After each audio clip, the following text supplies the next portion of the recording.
और देखना पुत्र का जब हरण किया ना तो आकाश में जाकर के थोड़ा सा और जल में फेंक दिया उस पुत्र को, और उस पुत्र को मछली ने निकल लिया। बोलिए गोविंद भगवान की। एक मछुआरा बैठा हुआ था, सुबह से शाम हो गई उसको बैठे बैठे, उदास होकर के घर जाने वाला था। तो मन ने विचार किया कि एक बार क्यों ना और जाल फेंका जाए। जब उसके मन ने कहा कि एक बार जाल और फेंक के देखता हूं कुछ आ जाए तो ठीक, जाल फेंका। सजनों, वही मछली उसके जाल में फंसी जिसने प्रद्युम्न को निगला था। बोली गोविंद भगवान की। और जब इतना देर से वो देखा ना, मछली का आकार बड़ा था, और उस आकार को देख करके अब उसके मन में और लालच जागृत हो गया।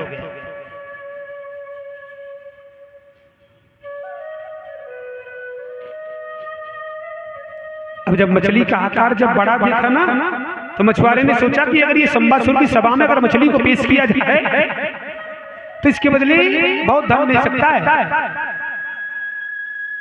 संबासुर की सभा में पेश किया, प्रभु ये मछली का आकार कभी देखा है तुमने?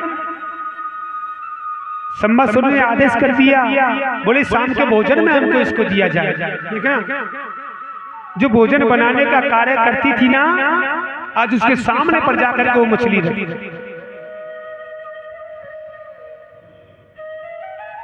और जब सामने पर जाकर के वो मछली रखी ना, और मछली के आकार को जब देखा तो उसको मारना नहीं चाहता।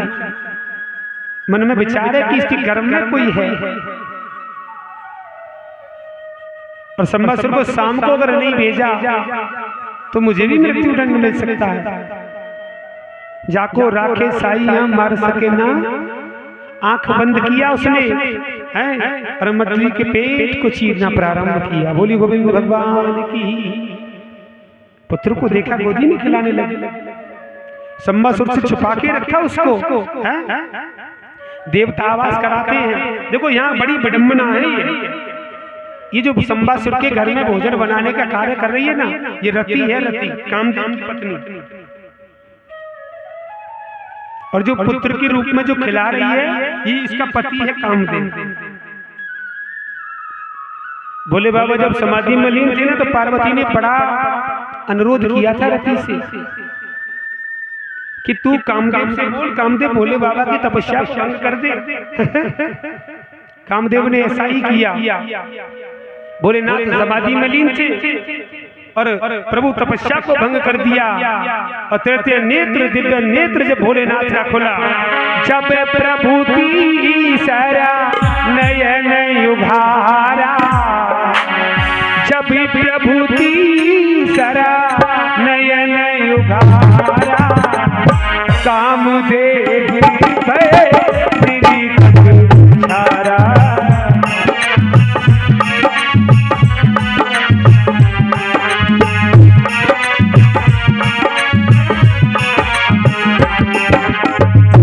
प्रभु जी क्या देख रहे हैं? देखो, तपस्या को भंग किया, कामदेव सामने पर खड़ा है। जब प्रभु तीसरा नयन उघारा, कामदेव भय निर्गत छारा, कामदेव भय।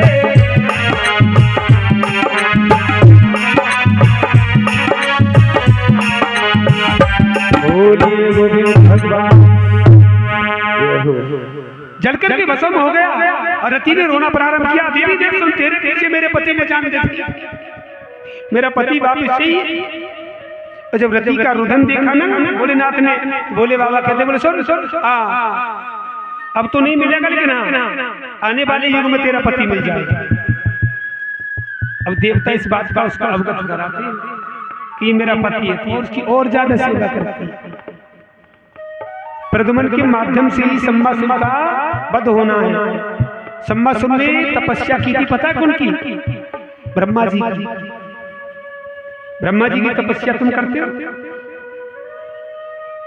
मंदिर देखा है ब्रह्मा जी का? सुना तो होगा।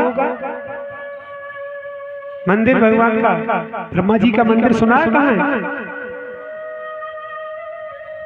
पुष्कर के अंदर, राजस्थान के अंदर पुष्कर में ब्रह्मा जी का एक मंदिर है। और देखो ब्रह्मा जी ने पूजा की, वरदान क्या प्राप्त किया कि प्रभु सुनिएगा, ऐसा वर दीजिए कि प्रभु भोलेनाथ के पुत्र के माध्यम के द्वारा अवतार मेरा हो।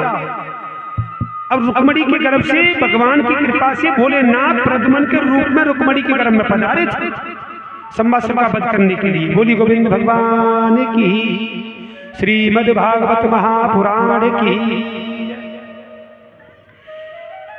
गर्मी लग रही है का भाई? अगर पंखा की व्यवस्था हो जाए 2-4 तो लगवा दो यहाँ। आज ज्यादा गर्मी महसूस हो रही है, मैं समझ रहा हूँ। घर से मंगा लीजिए।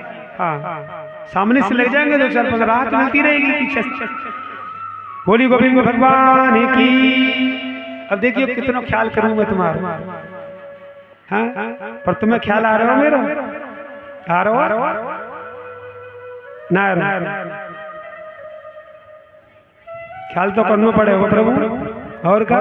बोली गोविंद भगवान की जय जय श्री राधे। चलो गुणगान करें मेरे साथ। अब देखो नाचोगे कूदोगे ना, थोड़ा गर्मी कम लगेगी। और क्या?